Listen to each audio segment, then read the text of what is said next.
Closed captioning of this program is underwritten by AARP of the Virgin Islands. The views expressed on this program are not necessarily those of WTJX, its board, staff, or underwriters.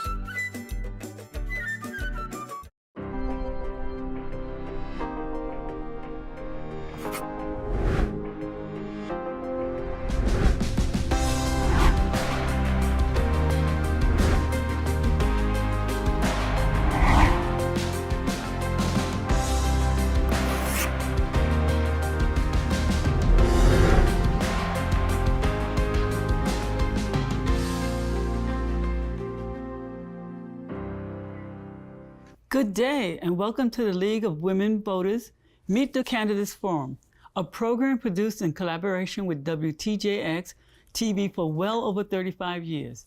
It is our hope that through these programs, you, the voting public, will have a better understanding of each candidate running for elective office in the U.S. Virgin Islands. We invite you to look at all our programs for the 2024 election year right here on WTJX TV with candidates seeking office as a senator in the 36th legislature or as delegates for the Constitutional Convention. For the first time also, we are interviewing candidates for the boards of education and election. Although all the candidates for these positions were invited, not all responded or accepted the invitation. We are delighted to have here today, however, 3 candidates running for the position of senator in the St. Croix district. I am Annette Scott, a member of the League of Women Voters of the Virgin Islands, and I will serve as the moderator for today's program. The candidates have been informed in advance of the guidelines for the program. No candidate had access to the questions in advance. The first responder to each question will be rotated among the participants. Answers are generally 60 seconds or 90 seconds. Changes in timing of a question will be announced in advance. Any comment directed specifically at another participant will be followed by a rebuttal of 50 seconds. All are expected to be respectful for everyone. So let's begin. I will ask each candidate to identify who they are and to state their political affiliation and ballot number. We will learn more about each as our discussion ensues. Let's start with... My name is Lisa J. Charles. I'm number 17. I'm independent for this year's election. Next. My name is Oakland Benta, and I'm number 5 on the ballot. I'm an independent candidate running in this election. Next. Greetings, I am Diane T. Capehart, your Democratic candidate running for the 36th legislature. Thank you, and everybody welcome. So let's begin by talking about your readiness to become or to remain a senator. Let me start with Lisa. Here is a 2-part question for which you will have 90 seconds to answer. As a candidate for a seat in the 36th legislature, what are your competencies, education, or training that will make you a good choice to address our issues as a senator? And then identify your recent accomplishments that demonstrate those skills and your readiness for this position. I've worked with Department of Human Services, worked with Department of Health in the capacity of quality control reviewers. Then I became a Medicaid supervisor in the eligibility unit. I've also been a teacher in the alternative school. And with those, just a little bit of what I did, I was able to touch our youths. I've been able to touch, currently I'm as assistant director in the Senior Citizens Affair, and seeing firsthand what the needs are for our seniors, seeing the needs of our youths, seeing what's there, what I know is needed to help bring forth the necessities in taking care of our senior citizens and our youths. My accomplishments is I graduated from college and I have a master's degree in healthcare management. And with that, I have a little bit of understanding of what is needed to run a facility that would accommodate for our senior citizens as well as our mentally challenged individuals in the community. Next, Oakland. Over the years, I've been fortunate to be placed in many positions throughout the government and in the private sector. I was the chief of police in this territory where I was summoned by the governor to return to assist when crime got out of control. And as such, I was able to mobilize a magnificent, robust amount of officers and then created a new task force within the police department where we began to work very closely with our young men and as far as the social atmospheres of which they came from. And that, what it attained for me was that I saw through the private sector where we were short in the government sector. And at the end of the day, what we found out was there were more problems at home than there were on the streets, really. And those were the areas which were not looked at. And as such, we began to dig in and dive into the homes along with the truant officers of education to get a clear understanding of what's going on in the household. And with that, from the private sector, being an individual who became a vice president and one of the largest employers in the Virgin Islands, besides Hess, Hovensa, or Limetree, I was able to consolidate many of the companies throughout the world, bringing it into one. My accomplishment. As an individual growing up in this territory, I've accomplished what many young men have not been able to do by listening to those forefathers who have taught us well. And as such, I've been able to move many, many projects forward from many other areas throughout the Caribbean, a consultant to the CARICOM nations, outside of my home, as well as in France. So my accomplishment wave, where I'm managing over 800 plus employees and been able to manage several banks as well. Thank you. Senator Capehart, you have 90 seconds also. Thank you. I am Diane Capehart, number 10 on the ballot. I am no stranger to this arena. I've been a public servant. I've been an employee in the Virgin Islands government for close to 29 years. I've served in the 30th legislature where I brought 58 bills and amendments, 8 that became impactful legislation. That is law. Now I'm serving in the 35th legislature, again, bringing 47 bills and amendments.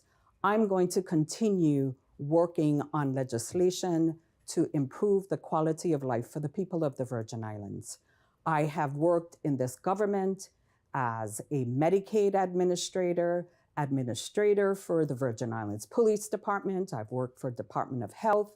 I've worked for the Department of Planning and Natural Resources. And if you know me, I am a protector of our air, land, and water for our community, protecting our natural resources. I'm going to continue working on legislation like the bullying legislation, home invasion bill. In this legislature, I've actually law, that is law. I have the red flag bill. I have the real-time crime center. This is a tool that is for the Virgin Islands, men and women in the police department. So I'm going to continue working on bills for you. Thank you. Also, Senator Capehart, what have been your accomplishments as senator over the past 2 years that you feel justify your reelection? You have 90 seconds. Thank you. I just mentioned the real-time crime center. As I worked in the Virgin Islands Police Department and had a clear understanding of some of the challenges, and I've always advocated on tools for the Department of the Police. And one of the things I'm glad to say that there's a real-time crime center for the Virgin Islands Police Department, that the license plate readers, the body cameras all tie into one thing that is a tool for the police department to be better equipped. I'm proud about that. Red flag.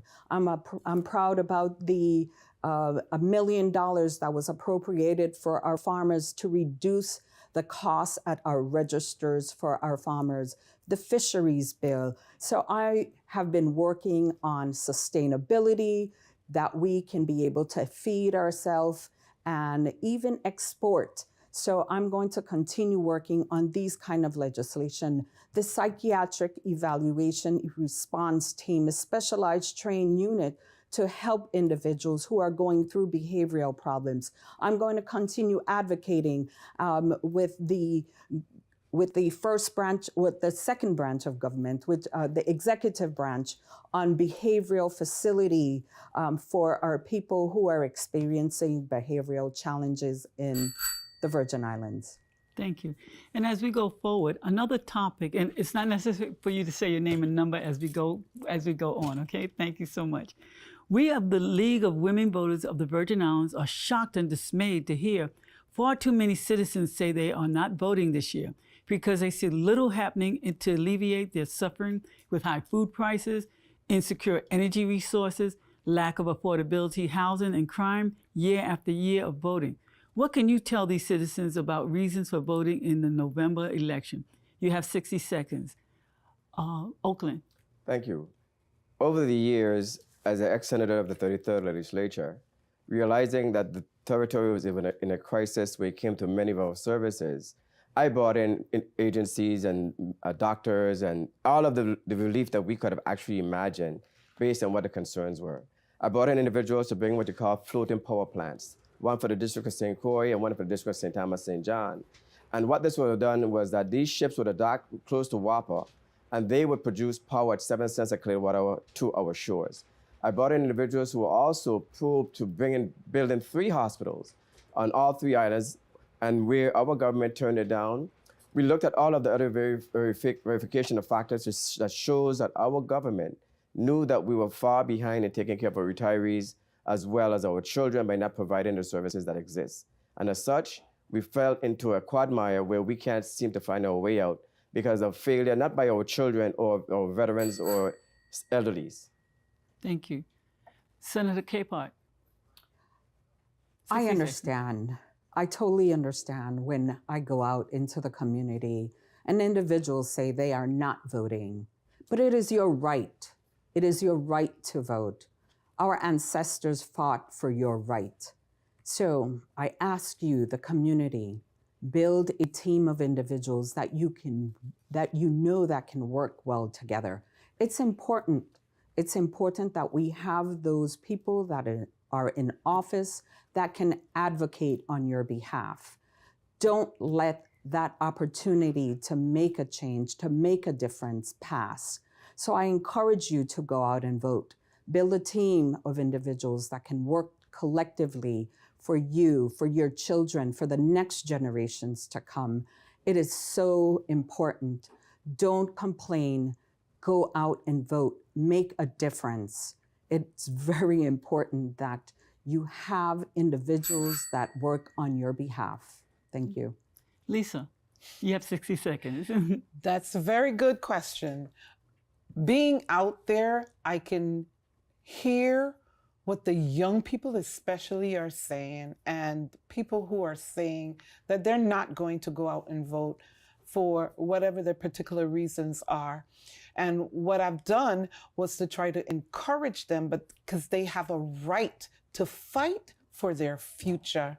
Because when it's all said and done and our generation is gone, you still have to look forward to make sure that your children and your children's children are taken care of. So it is important for them to go out. Continue. It's important for them to go out and let their voice be heard. May it be that you don't vote for any one of us, but to go in and state you do have a voice to indicate I'm standing up for my rights. We have so many important questions for you, but a 60-minute program doesn't allow us to discuss them all. So let's see how far we can get. Let's look at major concerns. There are areas of major concerns to the public, 4 major areas, as indicated by a survey: education, crime, health, and WAPA. With limited time, I'm going to ask each of you to pick a topic in reference to what's going on. What do you see as the major challenges for WAPA, and what would be your strategies for addressing them as a senator in the 36th legislature? Oh, Senator Capehart. Wow, that's a heavy one. Yes, it is. And, I have solutions for each one. So let me just talk about education, because I think it's very important that we make sure that our children of the Virgin Islands have a good education. I'm going to continue working on legislation to improve the quality of our children. From the No Child Should Be Left Behind, with having a graduation plan, suspended students, even community schools, charter schools. These are some of the things that I've been working on, and these are some of the things I want to continue working on. The suspended students is very important, that when children disrupt school, that they not stay home, but they have academics, counseling, wraparound services. And these are some of the things I want to continue working on in education. Thank you. Oakland. On the issue of our children and education, and we tie all three together with crime as well. When our children are alone at home and they see what's going on with their parents along with others in the community, they have developed a taste, a disdainful taste for every politician in this territory. They see the crises the parents go through, and as they grow, they decide they are not going to vote for anyone because no one is doing anything on their behalf. We know where crime originated from. We know who the players are. We know what has created the issues, but we turn a blind eye on it. And one of the things that can work for sure is that no child who, when they come back home or otherwise to work, should be turned away from the Division of Personnel. There are many programs that they can fall under. There's a second chance, the WIOA program that employs them at a certain way. With that, they can fall under the SNAP program, get a Section 8. They can even fall into the LEHAP or the WAP program with a system with paying their utilities just so they don't run the street and then find other category of survival down the street. Thank you. Thank you. Lisa. Now, this is a very tough question, but I think all four of these categories are very important. But I'm going to go towards the health, because health is very important. We have an issue with the health insurance for people who are unable to get it or may not be able to afford it. And I've come across where it's either that they don't have the means or don't have the resources to take care of themselves or their families. Getting insurance for everyone, it's important. Making sure we find ways to accommodate those who cannot afford the insurance, or even find ways for them to increase the threshold, income threshold for Medicaid for them to get onto the program. Thank you. With respect to crime cited by the voters as one of the top concerns, what do you see as the challenges to our communities, and what would be your strategy for addressing them as a senator in the 36th legislature? Oakland? Crime is one of those things that's not hard to solve. We live in a small community. Everyone knows each other. The fact remains that because of our social atmosphere, we have definitely separated ourselves from being what we should be, our neighbors' keepers as well. Okay. On the street, what we've done more than anything else is that the parents and families of friends that knows better, who sees things where parents begin to fight each other, sometimes family fighting each other, they don't even know they're fighting each other. What the administration needs to do, though, every ruckus, every fight that occurs in a school, they need to take it very seriously and bring in the agencies. They have the squads that they created with firearms and many other things, but they're not utilizing them like they should. It is left up to the household. There are areas where all agencies in the government need to come together: Human Services, the Police Department, the Juvenile Bureau, School Security Bureau, the Attorney General's office, and sit with the parents and the children at the same time, bring them in. Now, a lot of individuals are on the street with bracelets, recidivists, that's out on bail. And thank you so much. Thank you. Lisa? I believe having programs that involves our children from the get-go, from the jump. I remember growing up and being in the Pathfinders Club, and I don't see Boys Club anymore. I don't see those PAL. I don't see those things, those interactions with the community. I do not see them. As it indicated, crimes in the school, when there are fights, I think it's beneficial when all parties are involved. It's the parents, the schools, and the students. And if they learn what the consequences are of doing what they're doing, maybe it will deter them from going down a bad road or making bad decisions. Giving them that opportunity to nurture, be nurtured, and understand the reasons why they're doing and the consequences of what may happen. Thank you. Senator Capehart, you have 90 seconds. Thank you. As I mentioned in my opening of some of the questions I responded to, the Real-Time Crime Center, the red flag law, these are things that is now law that I have worked in the 35th legislature. Funding is important. More cameras are some of the things that we need in our community. We need more training, more police officers. These are some of the things that I know that is needed for the police department.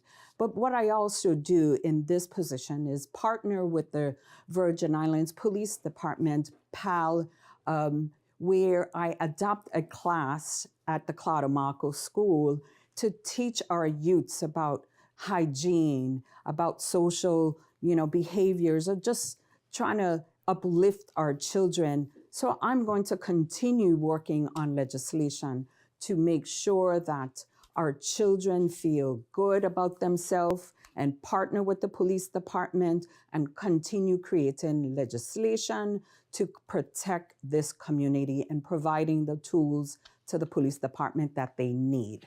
Thank you. Sexual assault against our children is a concern in our community. Disclosure of assaults against schoolboys by teacher is shocking, and the community remains rightfully outraged. How can you, as a senator, protect our boys and girls, especially accountability on the part of adults? And girls also are continuously being assaulted too. Lisa, you have 60 seconds.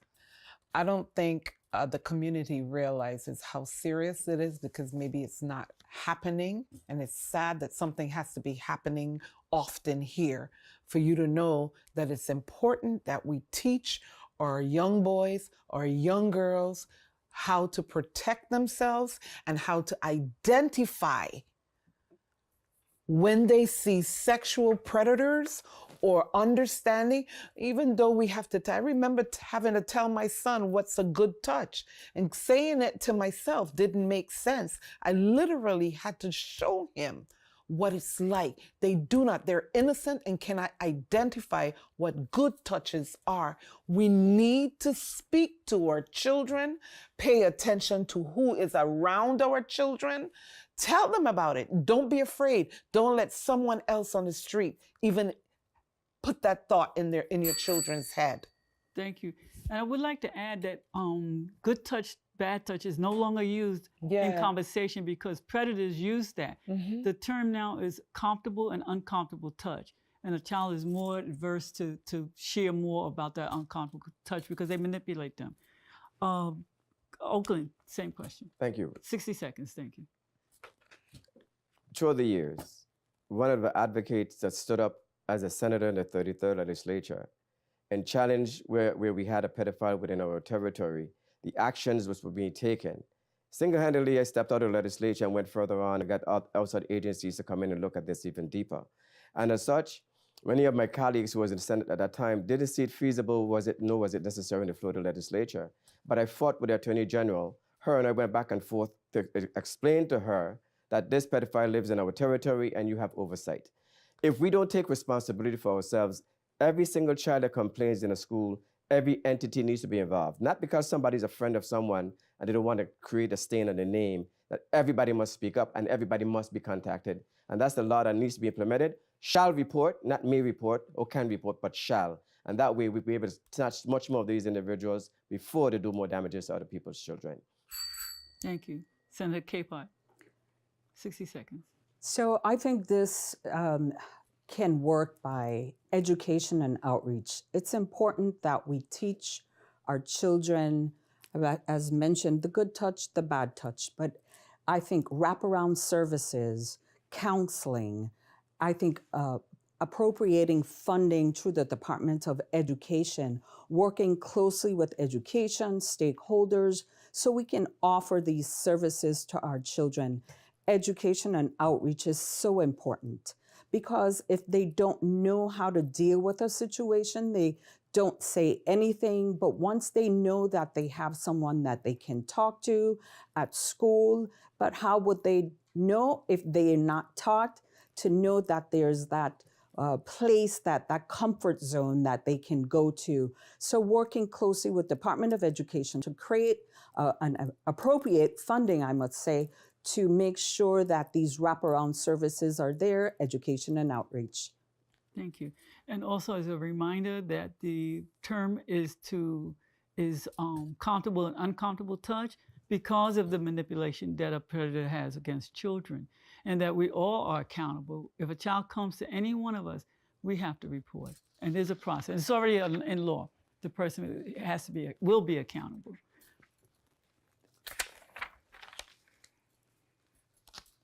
With respect to education, cited by voters as one of 4 major concerns, what do you see as the primary challenges facing education today, and what would be your strategies for addressing them as a senator in the 36th legislature? And you have 90 seconds. Lisa. Okay, got me off guard, but that's good. Identifying is creating that bridge with the UVI schools, or with our students that are going abroad. If they're doing education or any form of any job that's within the education, give them a reason to come back home. Give them an incentive to come back home. Coming back home. A lot of our students don't want to go abroad, but that's the only way they think they can accomplish what their goals are. More incentives for our UVI students, more incentive, and keeping track of our students that go abroad, and maybe we can convince them of going back home with a salary that is compensating for them to come back home. Create that atmosphere where they know coming back home would be an important things that they actually want to give back to their community, and pass that on. The same way a teacher helped them, maybe they would be able to help other students. Thank you. Senator Capehart, 90 seconds.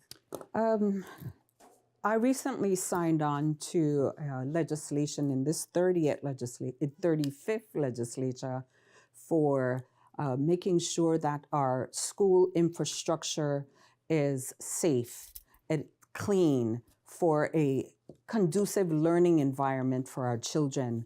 Also, I want to be able to support legislation for after-school programs, creating, the ability for our children to have a safe place even after school, that they can go and learn, even just have some place after school.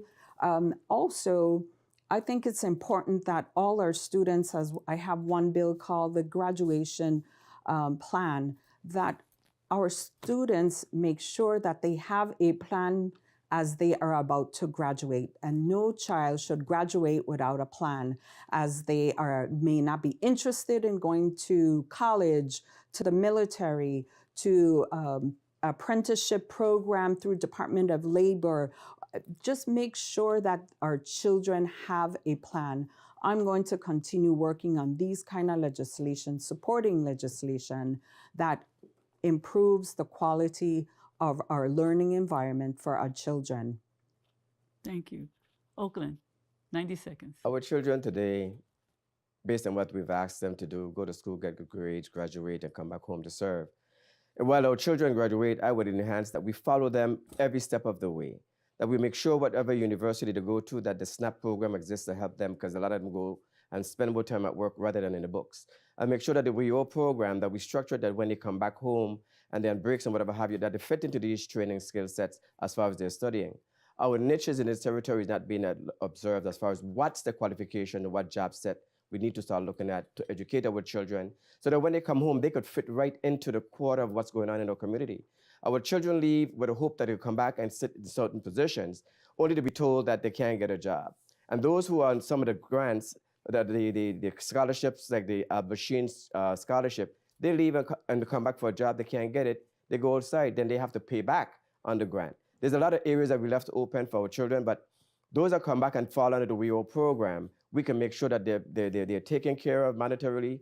For those who finish school, they fall into the SNAP program and the Section 8 program. We need to harness our children back to us. Don't let the street take control of them, but we must follow them everywhere they go and make sure that we stay in touch with them if we truly care about them coming home, and let them know there's a place for them when they get back from their education process or the specialist or specialty that they fall under. Thank you. With respect to health cited by voters as one of the four top major concerns, many leave the territory in search for health care, especially on St. Croix. What do you see as the primary challenges regarding health care, and what would be the strategies for addressing them as a senator in the 36th legislature? And I see Lisa's ready to jump at the answer. Go ahead, Lisa, go. I'll let you go. You lead us. You got 90 seconds.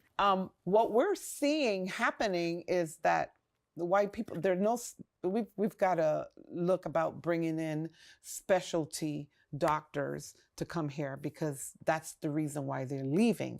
There's no doctors in specialties, oncology, whatever the case may be. There's not enough to go around. And just like getting our students to come back, the incentive, again, would go with the UVI. Following our students, we have students that went off to be doctors. We have students who went off to be just about whatever field there is in the hospital. There's students that went off, and if we follow those students, and if we can't capture those students, then we'll have to go outside. But I think it's more of that incentive of having them coming here and giving of themselves to give back to the community. Thank you. Senator Capehart. Yeah, it's a major problem here in the Virgin Islands, and I would say particularly on the island of St. Croix, where individuals, as we know, are constantly being airlifted. We need to be able to partner with hospitals from the mainland offering telehealth. We need to be able to train our youths as they are finishing high school, if they don't want to go to college, that we have apprenticeship programs through UVI for the medical field. We need to be able to train our people so they can stay here and help. And also the expansion of quality care for specialty doctors. That's important, because we are airlifting too many people out because we don't have specialty doctors. So I think partnering with hospitals on the mainland to make sure that we can offer services that are not rendered here. Medicaid spends hundreds and thousands of dollars airlifting individuals out of this territory because there's no care for them here. Once the care is not provided here, they have to send them off island. And if you can afford to travel off island because the care is not offered, then you can afford to do that. But we need to be able to expand apprenticeship programs, work with UVI. Thank you. Yes, Oakland. As a senator in the 33rd legislature, I brought several doctors to our shores who wanted to build 3 brand new hospitals here in this territory. When that failed, in realizing the medical clinician section of the territory was weak, I was able to propose to the governor then to bring in what you call a floating hospital. They said to me there's no such thing as a floating hospital, but if everyone was paying attention to COVID, we saw a big white ship sailing in the harbor of New York with a big red cross on it. Here, the owner of the cruise ship was willing to set it up for us, but we have all that we need here. That the Mayo Clinic, the Cleveland Clinic, and all who are part of that would have been being a part of the service and the ship. The doctors would fly in rather than our people having to fly out. Our Medicaid, for instance, but you look at what's happening right now, you got to pay, the governor of Virgin Islands have to subsidize by a match of 70% now, but during COVID was 0. We look at so many of the other things that occurred, and we have failed to pay attention to even our Cigna insurance, where over 75% of the billing back to the territories are outside. Every single day there's an ambulance leaving this territory. Every single day there's a loved one catching a commercial flight out of here. And we know exactly what was said. We don't need a ship here because maybe one issue and we don't want to bring a doctor in here for just that. the owner of the cruise ship or the floating hospital says, that doesn't matter. One life is too important to lose for nonsense. That's something that I will bring back once I'm back into the legislature. Thank you. And on the 4 topics that we just discussed, can you add one more important thing that you could do to make that come to fruition for the community? Choose one: health, crime, education. Which one would you, as a senator, could add more to it to make it real? I'll let anyone jump in on it. Lisa. You got my brains churning. How do you pick one? Education, crime, health, and what was it? Okay. It was 4 of them, yeah. It was 4 of them. I'm going to go crime, back in my education, notes. health, WAPA. WAPA. How can we forget WAPA? Now, yeah, how could we forget? That's to tie all of them in because there's like 4 different ones. And education is important because if we don't get the education, then you have crime. If you don't have a handle on education, and there's no means. Now, if there's crime, and then we have our issues with health, and then WAPA. WAPA is where I'm gonna go. That's a huge monster in itself. And we have to realize, instead of finding what is the fix for that, I don't see us moving in to make those things of today. A lot of people are doing solar and solar system. Green, go green.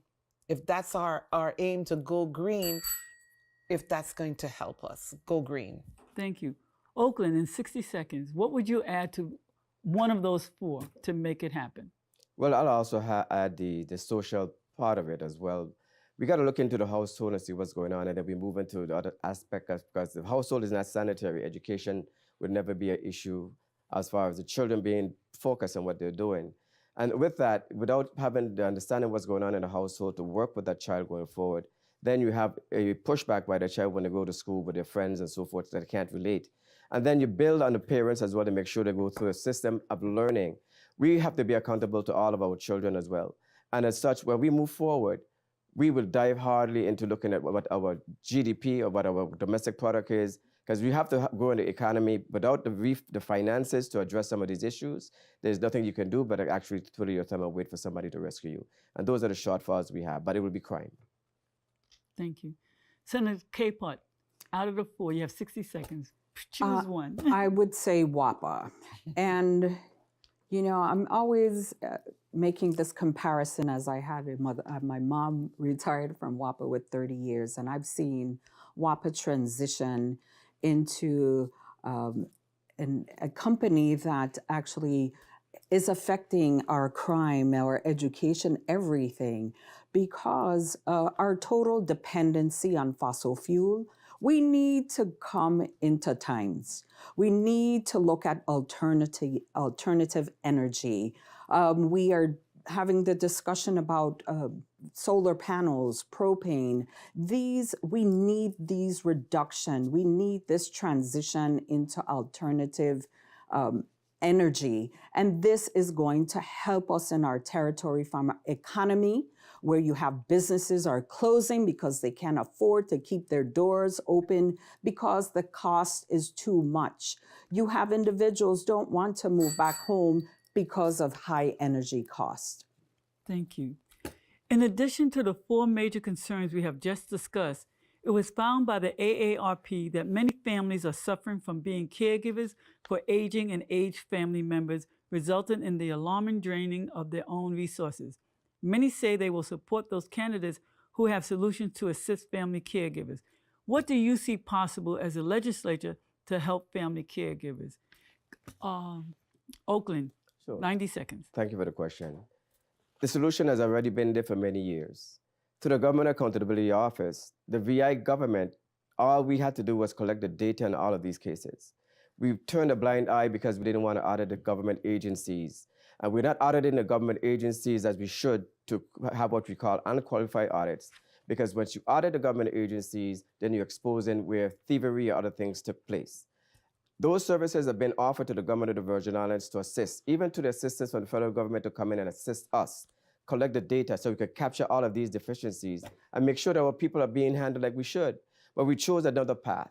Instead of doing that, we allow parents and children alike to beg and plead with individuals who sit in offices where we knew there was a way out going forward. Hawaii did it. And we allowed that to run a train where the services that we can provide here exist. Unless we provide the audits, the federal government now is holding us not hostage, but say we have to be accountable and responsible for our shortfalls. It's a simple process. The government needs to audit its accounts, and the federal funds are already there. It's just that we can't put our hands on it because we haven't audited the government accounts. Thank you. Lisa, 90 seconds. 90 seconds. A very good question and a very important question. There's not enough space for our seniors at Herbert Gregg. Our seniors are at home by themselves because their loved ones live away. We need to tap into more resources and find partnership with other agencies that will help us accomplish those goals.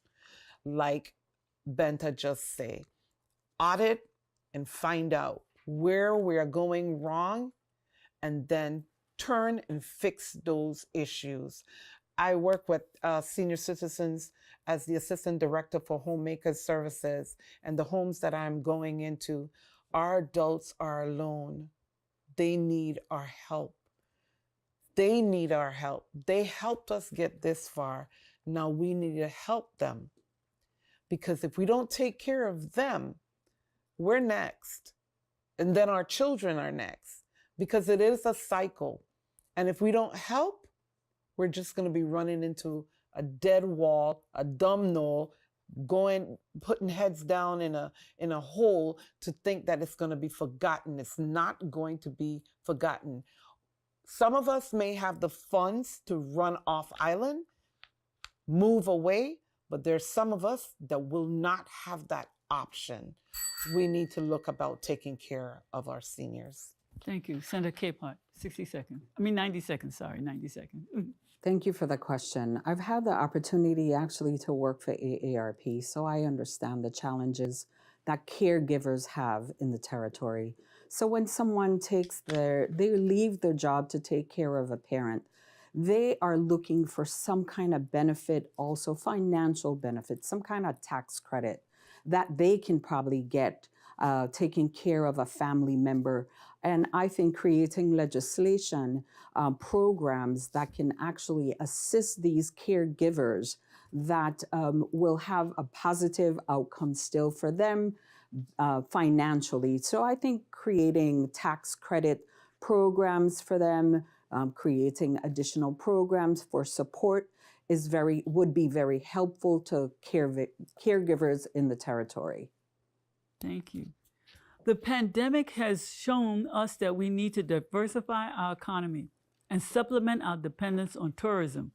What other opportunities do you see besides tourism and alcohol for growing and diversifying our economy? And what are the challenges to making them a reality? 60 seconds to address opportunities and challenges. Benta. Back in the 33rd legislature, I keep going back to that, I brought in individuals where we were looking at developing what you call medical tourism, sport tourism. And as such, we had individuals such as Shad Khan of the Jacksonville Jaguar, who would have came here if we had built the 3 hospitals. And as such, we would have had what we call also a section for veterans in our hospital. We are not looking down the road like we should. We're looking at what's in front of us and not the global market, and how can you diversify an economy or grow an economy if the investors can't reach it? We've made it so impossible for investors to come in and invest because everybody's looking for something different than what the investor is looking for, which is to invest in a program productive to serve the people, but not to serve one. So we have all of the windows available. We have the hospital side of it. They're still standing by waiting to see what we're going to do. And we have the tourism side of it. The sports side of the tourism. Shad Khan and a lot of those teams looking forward to this. We have all a niche where we can make this the Virgin Islands, St. Croix in particular, We can't compete with tourism, but we're here today. Thank you. Lisa, 60 seconds. Well, that's a good one. And without tourism. So how do you do that? Well, I'm actually looking at developing his tourism a lot better than it is right now. When people look at coming to the Virgin Islands, coming to St. Croix, they see sand, sun, and sea. We can sell more than that. We have history. Why not sell our history? Because I remember going to St. Vincent and I was sold on their history. It was rich. We have a rich history and should sell that more than the sand, sea, and sun. Have the Hall of Fame. Have the museums that teach and show the generations and the tourism that comes here. Sell them. Thank you. Senator Capehart, 60 seconds. Wow. Let me tell you, people of St. Croix, I am working with an investor from Norway that will bring a fisheries business to St. Croix. I believe in sustainability. As we mentioned, after COVID, pandemic, hurricanes, we need to be able to feed ourselves. So I'm excited that this investor from Norway has already negotiated a memorandum of understanding with the Virgin Islands government. This would bring up to 500 jobs, also giving our fishermen here on St. Croix the opportunity to fish and export. I am working on your behalf. And these are some of the things that I work on. The fisheries bill, bringing back Harbor Night for you vendors, giving the opportunity for vendors and for also the ships to come into our port again, to have freshwater energy at our ports. I walk in on your behalf. Thank you. Many citizens are appalled at white-collar corruption here. This includes the careless awarding of contracts to businesses or persons who are later revealed to be fraudulent, or the hiring of people with false resumes, or by government officials accepting bribes. All instances of corruption or white-collar crimes. Do you see the legislature being able to address this? 60 seconds. Senator Capehart. Thank you for the question. I serve on the Rules and Judiciary Committee. I vet individuals who I ask them questions about ethical issues. These are some of my concerns in our territory. I support legislation as it pertains to ethical conduct that we have seen is compromised here in the Virgin Islands. I'm going to continue to support legislation, bring legislation, and even work to supporting individuals who I know can be able to stand firm, to vote based on right and wrong. And I'm going to be that senator to continue to be trustworthy, fair, and I am leadership that you would be able to trust. Thank you. Oakland, did you answer that already? No, I have not. Okay. Thank you. He's next. Yes, thank you. Thank you. It's going to be very hard for members of the legislature to really home in on all of the information as far as individuals who come here. But what needs to happen is our government itself, based on the entry where they come to the executive level and then submit to the legislature, true handling of this matter needs to take place. We had the experience with Jeffrey Epstein, where the matter wasn't handled properly, where things were known about this man before he came here, but we still let him slide through. Things are happening right now where our Attorney General's office is not taking any action.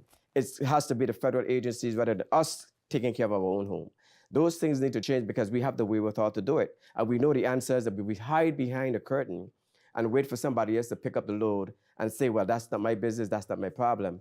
And as such, it leaves a stain on this territory where all of us are impacted when we don't even know it, to include in being sued by others, where we ourselves, the government of Virginia, has to subsidize funds to pay these individuals when they beat us in court. Those things need to stop. Thank you. Lisa, 60 seconds. Thank you for asking that question. Vetting is very important. and background checks are very important.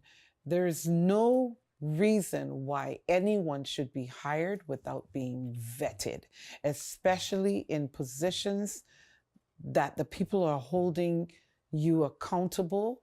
So everyone who indicated that you should be hired should be held accountable and should have a say and should be held responsible for not doing their jobs. I hate to have to say it, and I might be the bad guy, but that's okay. I could be the bad guy. Hold you accountable, because you are not holding anyone else in a tight hole, but the people. The people are the ones who are suffering. So please, we are asking, hold everyone accountable. Thank you. To what extent should moral or ethical issues in the private life of political candidates be taken into account by voters in making their choices, and why? 60 seconds. Once you become a public figure, your life is no longer private. So you need to actually walk right. And so therefore, you've got to reconsider the decisions that you are making, because you're not only jeopardizing your home, because you are no longer your house, but the Virgin Islands, the territory is your home. That's coming from a Christian background, it's very important. Ethics, they always teach that in a business class, that holding yourself accountable, watching, being responsible for your actions, because your actions is what counts for a lot of people. You are the model that someone else is looking at, and it could be a young man or a young woman. Oakland, 60 seconds. Thank you. In our community today, those are some of the things that a lot of people have forgotten, because it has become a trend where anything goes and it doesn't matter, that it doesn't affect any culture or any organization in any form or fashion once people are unethical. It has become such a stain that people are numb to it today that they don't even understand the meaning anymore. But what it's doing, though, is brain draining our young men and women to act the same way. We have lost our way by what we say we speak about and represent, but doing something completely different. We try to administer correctiveness when it comes to our children, but we ourselves are not there. I am appalled at it.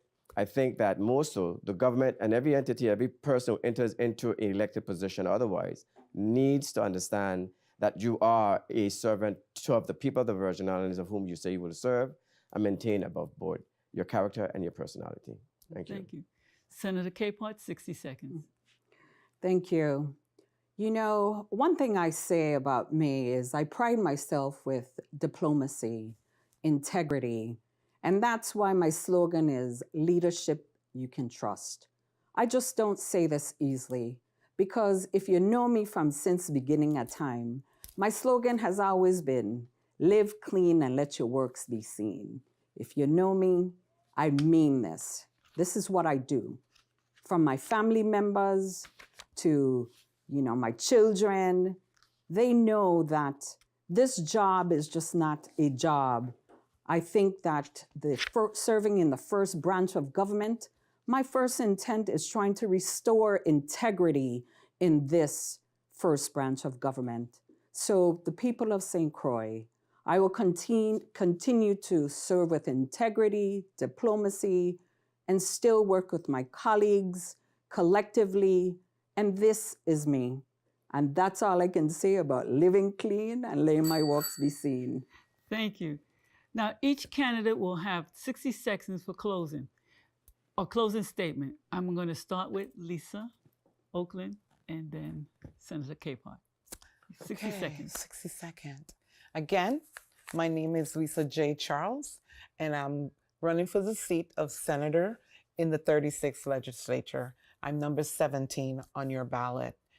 My platform includes youth development, mental health, quality of living for our seniors, and health insurance. That's a pretty wide range of things to think of, but it's what will help our community engage and grow better. Is if we take care of our youths, give them things that they need to work on, take care of our senior citizens, and if we don't take care of our mental health, and then there's the health insurance, that we need to find a way that our community have access to health care and better living in the Virgin Islands, in St. Croix. Thank you. Oakland? And thank 60 you. seconds. Thank you. Again, my name is Oakland Benton, number 5 on the ballot. Over the years, I've been a fighter. Never went to sleep, never forgotten from whence I came. Stay within the fight and continue to educate the best I can. Knowing more so now the many things which were forewarned by myself to the government, now we're facing the crunch of what's to become of us. In the height of many things, our territory is asleep, where we're a sleeping giant and we're not growing. We're actually divesting in other ways where we're not paying attention to, and we're all the way subsidized by the federal government where we can't stand on our own to take care of our own people.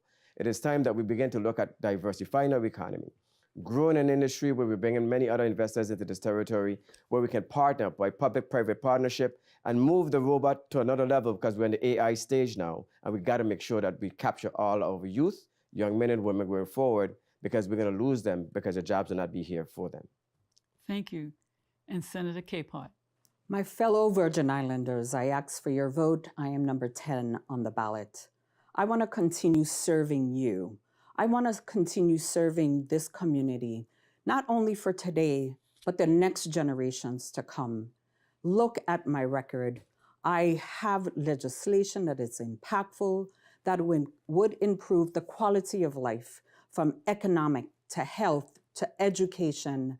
I want to continue serving you. This is a job for me. The people of St. Croix, we as senators need to get together to continue to advocate for the people of St. Croix. I want to be a part of that team. I want to be a part of your team, because this is all about serving the people of St. Croix. I am number 10 on the ballot. Remember, I am leadership that you can trust, and Capehart cares. I am number 10 on the ballot. Thank you. And thank you to the League of Women Voters for giving us this opportunity. Thank you, candidates and viewers. And thank you, WTJX TV and staff, for today's program. The League of Women Voters hopes this program has helped with you, the voter, in understanding of the candidates, and in so doing, inform your vote in November. The League reminds you that your vote determines the future of the Virgin Islands. Every vote does count. During elections, we often see an individual who barely makes the cut because a few more people did vote, and one who barely loses and wishes if only a few more persons had voted. So let your voice be heard by your vote. It's your right. Take it. Thank you for watching. I am Annette Scott for the League of Women Voters for the Virgin Islands, saying vote early or vote in November. Just vote.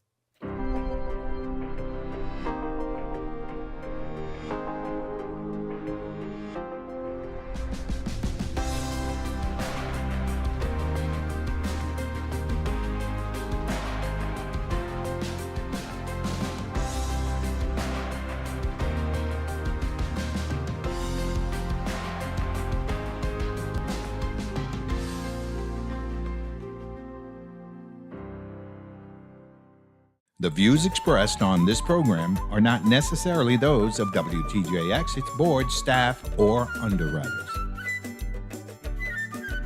Closed captioning for this program was underwritten by AARP of the Virgin Islands.